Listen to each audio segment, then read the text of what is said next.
요즘 국가에서 자녀를 출산하는 가정에 많은 지원을 해줍니다. 임신하는 순간부터 출산할 때까지 경제적인 혜택을 많이 주고, 또 집을 임대하거나 살 때도 혜택을 줍니다. 아기를 출산할 때 1,000만 원을 지급하는 지방 정부도 많이 있습니다. 그런데 1,000만 원을 받기 위해서 아기를 낳는 경우는 그리 많지 않습니다.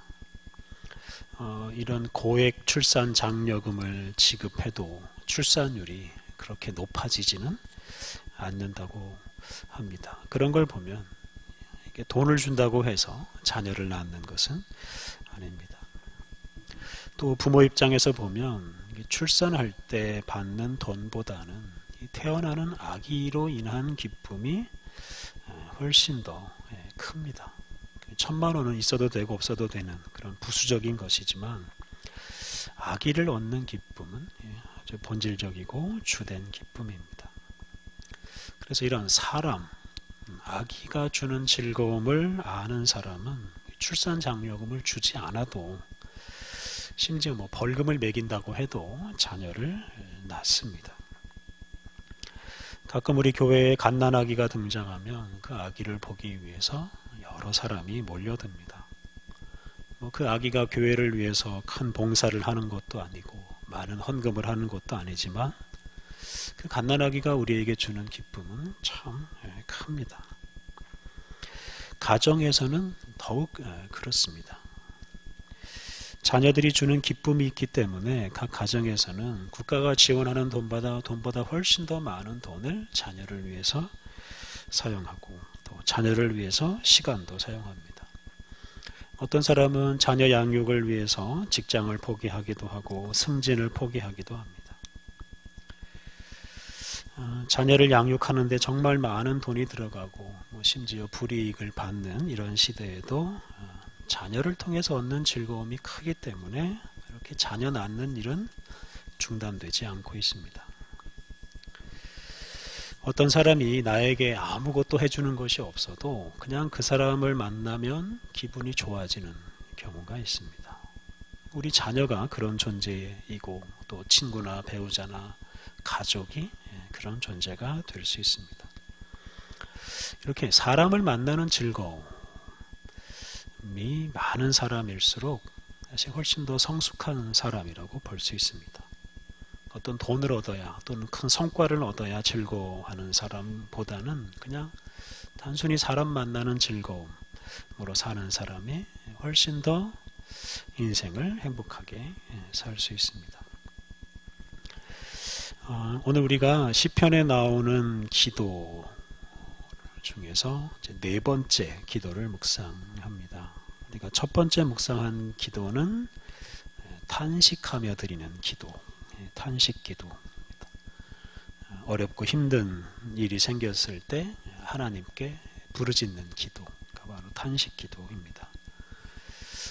우리들은 대개 이런 탄식 기도로 기도를 시작합니다. 신앙생활을 시작할 때 주로 이런 탄식하는 기도를 많이 합니다. 그런데 우리의 기도가 깊어지면 참회하는 기도를 드릴 수 있게 됩니다. 우리가 두 번째로 묵상한 시편의 기도가 바로 참회하는 기도입니다. 자기 자신을 이제 비로소 바라보고 자신의 그 비참한 상태를 깨닫고 자기의 잘못을 고백하고 하나님의 용서를 구하는 그런 기도가 바로 참회 기도입니다. 우리가 지난주에 묵상한 시편의 기도는 감사하는 기도입니다. 그래서 하나님께서 베풀어 주신 은혜를 깨닫고 그것에 대해서 감사하는 기도가 바로 감사 기도입니다. 이런 감사 기도는 우리의 형편이 좋을 때만 드리는 기도가 아닙니다. 사실 똑같은 상황에서도 어떤 사람은 탄식하는 기도를 드릴 수가 있고, 어떤 사람은 감사하는 기도를 드릴 수도 있습니다. 오늘 우리가 마지막으로 묵상할 시편의 기도는 찬양하는 기도 또는 찬양시입니다. 감사하는 기도나 찬양하는 기도가 다르지 않을 수도 있습니다. 특히 하나님께서 하신 일, 하나님이 하신 일을 찬양할 때 그렇습니다. 그런데 이 찬양시 또는 찬양하는 기도 중에는 그냥 아무 이유 없이 무조건 찬양하자 이런 노래, 이런 기도가 많습니다. 예를 들면 이제 시편 마지막에 나오는 150편, 여기에는 찬양하라 하는 명령만 계속 내립니다. 그러면서 시편 150편은 호흡이 있는 자마다 여호와를 찬양하라, 이런 권면으로 끝납니다. 그래서 호흡이 있는 자, 살아있는 사람이죠. 살아있는 사람은 누구든지 하나님을 찬양할 수 있다. 그러니 하나님을 찬양하자, 이런 말입니다. 이 호흡만 붙어 있으면, 호흡만 살아 있어도 우리에게 찬양할 수 있는 근거가 있다, 이런 뜻입니다. 그래서 이 찬양시 시편 중에서 가장 성숙한 사람의 노래이고, 이런 찬양 기도는 가장 성숙한 사람의 기도입니다. 그러니까 살아있는 것만으로도 하나님께 감사하고 하나님을 찬양하는 기도이기 때문입니다. 그리고 우리가 이런 기도를 드릴 때 우리의 신앙이 성숙했다, 이렇게 말할 수가 있습니다. 그래서 우리가 탄식하는 기도를 드리고 회개하는 기도를 드리고 감사하는 기도를 드리고, 사실 이거를 독자적인 기도일 수도 있지만 이게 단계일 수도 있습니다. 우리의 기도가 성숙할수록 탄식하는 기도를 넘어서 회개하는 기도, 회개하는 기도를 넘어서 감사하는 기도를 드리게 됩니다. 그리고 마지막에는 찬양하는 기도에 이르러야 된다 하는 것입니다. 감사하는 기도는 하나님께서 우리에게 해주신 일, 하나님께서 우리에게 베풀어 주신 은혜 때문에 감사하며 드리는 기도입니다. 그런데 이 찬양하는 기도는 물론 하나님이 하신 일을 찬양할 때도 있지만 하나님이라는 존재, 그 존재 자체 때문에 찬양하는 기도가 이 찬양 기도의 본질입니다. 하나님이 하신 일이 아니라 하나님 때문에 기뻐하고 하나님 때문에 찬양하는 것이 바로 가장 성숙한 기도이고, 그런 기도를 드리는 것이 우리 신앙인의 과제라고도 할 수 있습니다. 오늘 읽은 이 시편 131편 묵상하면서 우리의 기도가 좀 더 성숙해졌으면 좋겠습니다. 오늘 본문은 하나님만으로 만족하면 사람이 하나님을 찬양하면서 드리는 기도입니다. 이 시편 중에서 하나님에 대한 이런 신뢰와 만족을 가장 아름답게 표현한 기도가 바로 이 시편 131편이라고 합니다. 1절 여호와여 내 마음이 교만하지 아니하고 내 눈이 오만하지 아니하오며 내가 큰 일과 감당하지 못할 놀라운 일을 하려고 힘쓰지 아니하나이다. 지금 시인이 하나님을 부르지 않습니까? 하나님 이렇게 부르면서 지금 자신의 상태에 대해서 고백합니다. 지금 시인의 이러한 상태 덕분에 시인은 하나님만으로 만족하고 하나님만 찬양하며 살고 있습니다. 시인의 첫 번째 상태는 내 마음이 교만하지 아니하고, 마음이 교만하다는 건 자기를 높이는 거 아니겠습니까? 자기를 높이려고 하는 마음이 있는 겁니다. 사람들에게 인정받고 또 칭찬받고 싶어하는 마음, 사람들 앞에서 좀 잘난 체하고 싶어하는 마음, 이런 마음이 다 교만한 마음입니다. 이런 교만한 마음이 있으면 좀 우쭐대기를 좋아하고, 또 우쭐대지 못하면 서운한 마음을 품게 됩니다. 다른 사람이 나를 좀 높여주면 우쭐대고, 나에게 별로 신경을 안 써주면, 나를 인정해주지 않으면 이렇게 풀이 죽고 서운한 마음을 품게 됩니다. 이런 교만한 마음이 있으면 마음이 왔다 갔다 하는 거죠. 그래서 감사할 수도 없고 찬양할 수도 없습니다. 내 눈이 오만하지 아니하오며, 이게 두 번째 상태죠. 눈이 오만하다는 건 눈으로 높은 데를 쳐다본다 뜻입니다. 그래서 내 눈이 오만하지 아니하오며, 이건 내 눈으로 높은 데를 바라보지 않는다 이런 뜻입니다. 높은 곳을 쳐다보고 높은 것을 목표로 삼고 높은 것을 향해서 나아가는 것이 사실 우리 사람의 본성일지도 모르겠습니다. 근데 다들 그렇게 살다 보니까 경쟁이 아주 치열해지고, 그래서 이 높은 데를 쳐다보고 오르려고 하다가 상처 입는 사람들이 참 많습니다. 또 높은 데에 올라가는 사람은 거기에서 그냥 오만하게 굴어서 다른 사람에게 상처를 입히는 일도 많습니다. 그래서 이렇게 오만한 마음, 오만한 눈으로는 감사할 수도 없고 찬양할 수도 없습니다. 근데 이렇게 마음이 교만한 것이나 눈이 오만한 것은 스스로 자기를 높이려고 하는 태도입니다. 그런데 그렇게 스스로 자기를 높인다고 해서 자기가 실제로 높아지는 것은 아닙니다. 자기가 자신을 아무리 높여도 그게 높아진 것이 아닙니다. 그러다 보니까 자신의 상태에 대해서 늘 불안해질 수밖에 없습니다. 그게 때로는 열등감으로, 때로는 우월감으로 표현이 됩니다. 마지막으로 시인은 큰 일과 감당하지 못할 놀라운 일을 하려고 애쓰지 아니하나이다 라고 고백합니다. 큰 일, 감당하지 못할 놀라운 일, 이게 서로 통하는 말입니다. 그러니까 다른 사람은 할 수 없는 그런 아주 큰 일을 내가 해냄으로써 칭찬도 받고 그에 대한 보상으로 재산도 얻고 명예도 얻고 이러고 싶어하는 게 사실 우리 또 사람의 본성이기도 합니다. 모든 분야에서 사람들마다 가장 큰 업적을 내서 가장 높은 자리에 앉고 싶어합니다. 정치를 하는 사람이든 사업을 하는 사람이든 운동을 하는 사람이든 관계없이 뭔가 자기 능력 이상으로 어떤 일을 해내려고 하는 이런 욕심을 부립니다. 그런데 그런 욕심 때문에, 그런 일 욕심 때문에 자기가 하지도 못할 일을 하려고 하기 때문에 가정이 무너지고 인간관계도 망가지고 심지어 자기 몸도 망가지고 또 심지어 법질서를 어기고 불법을 저지르는 사람도 많습니다.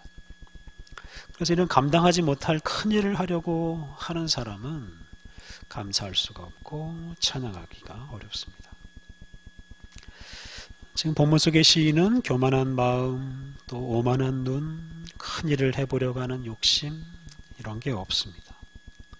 중요한 것은 그런 곳으로 굳이 자기를 내세우려거나 높이려고 하지 않는다 하는 것입니다.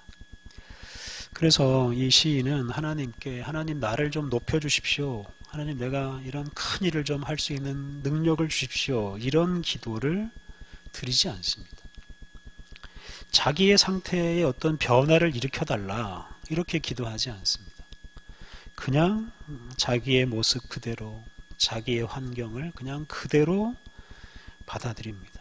그냥 그것을 감사하게 받아들입니다. 시인은 어떻게 해서 이런 마음을 품고 모든 것을 이렇게 감사하게 받아들일 수 있었겠습니까? 이어지는 2절 3절에서 그 답을 찾을 수가 있습니다. 2절 실로 내가 내 영혼을 고요하고 평온하게 하기를 젖된 아이가 그의 어머니 품에 있음 같게 하였나니 내 영혼이 젖된 아이와 같도다. 세번역 성경 오히려 내 마음은 고요하고 평온합니다. 젖된 아이가 어머니 품에 안겨 있듯이 내 영혼도 젖된 아이와 같습니다. 지금 시인이 자기의 마음은 고요하고 평온하다 고백합니다. 시인에게는 뭐 부족한 것도 없고 불안한 것도 없습니다. 다 좋습니다.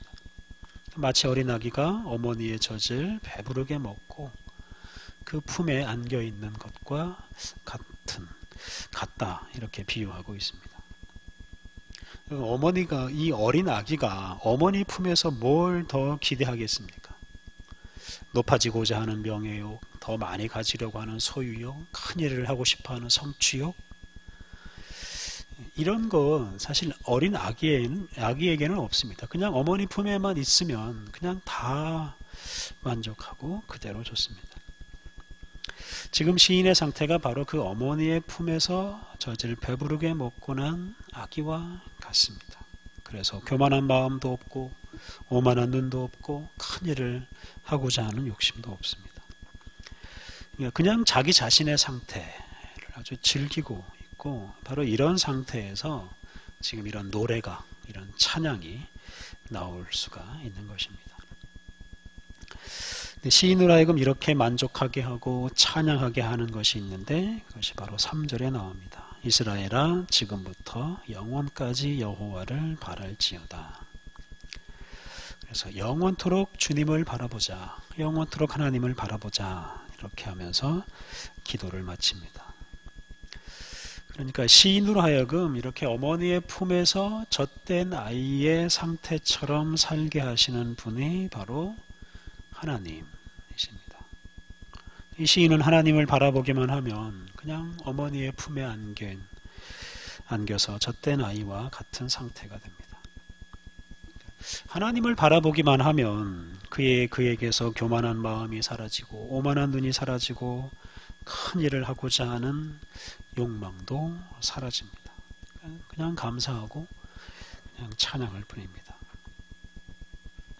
시인은 하나님께서 자기를 위해서 큰 일을 해주셨다 이렇게 노래하지 않고, 하나님이 자기를 높은 자리에 앉게 해주셨다 이렇게 노래하지도 않습니다. 그냥 하나님으로 인해서 만족하고 하나님 때문에 감사하고, 이것이 그의 기도의 전부입니다. 하나님이 계시고 하나님이 나와 함께 하신다 하는 이 사실 때문에 자기가 다른 사람에 비해서 높은가 낮은가, 내가 가진 것이 다른 사람보다 많은가 적은가, 이런 비교하지 않습니다. 내가 하는 일이 다른 사람이 하는 일보다 더 큰가 많은가, 이런 생각 하지 않습니다. 그냥 하나님을 바라보고 감사하고 찬양할 뿐입니다. 우리 사람은 하나님의 형상대로 창조된 피조물입니다. 그래서 우리가 하나님을 바라보고 하나님과 교제하면서 살 때 우리가 가장 사람답게 살 수가 있고 가장 행복하게 살 수가 있고 또 우리에게 주어진 사명도 이루며 살아갈 수가 있습니다. 반면에 하나님을 떠나서 자기 혼자 힘으로 살려고 하면 그때부터는 이 하나님 없음, 하나님 부재로 인한 이런 공허함이 생기게 됩니다. 하나님이 없음으로 인한 어떤 이런 허무한 마음, 빈 마음이 생깁니다. 어리석은 사람들은 그 공허함이 하나님 없음으로 인해 온 것임을 깨닫지를 못하고 어떤 소유물이나 어떤 명예나 이런 것들로 채우려고 노력을 합니다.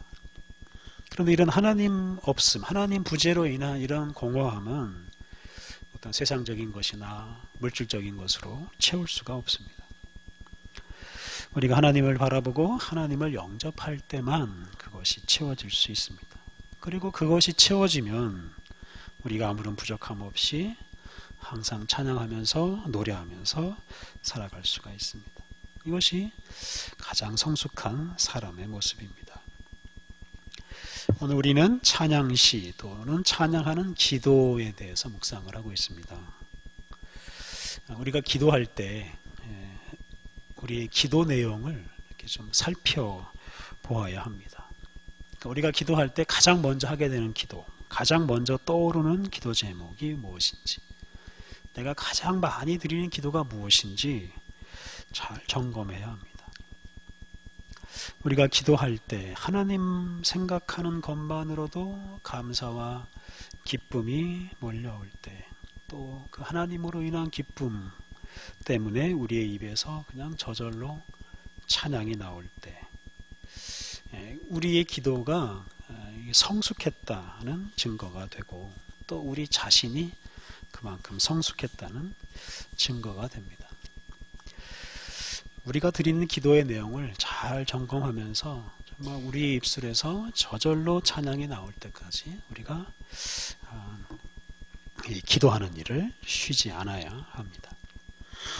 하나님께서 우리 각 사람에게 원하시는 것은 우리가 성공하는 게 아닙니다. 우리가 높은 자리에 오른다고 해서 높으신 하나님과 더 가까워진다 이렇게 생각하는 것은 큰 오해입니다. 높은 자리에 오르려고 하다가 오히려 하나님으로부터 더 멀어지는 사람이 훨씬 더 많습니다. 하나님은 우리가 당신에게 더 가까이 나오기를 원하십니다.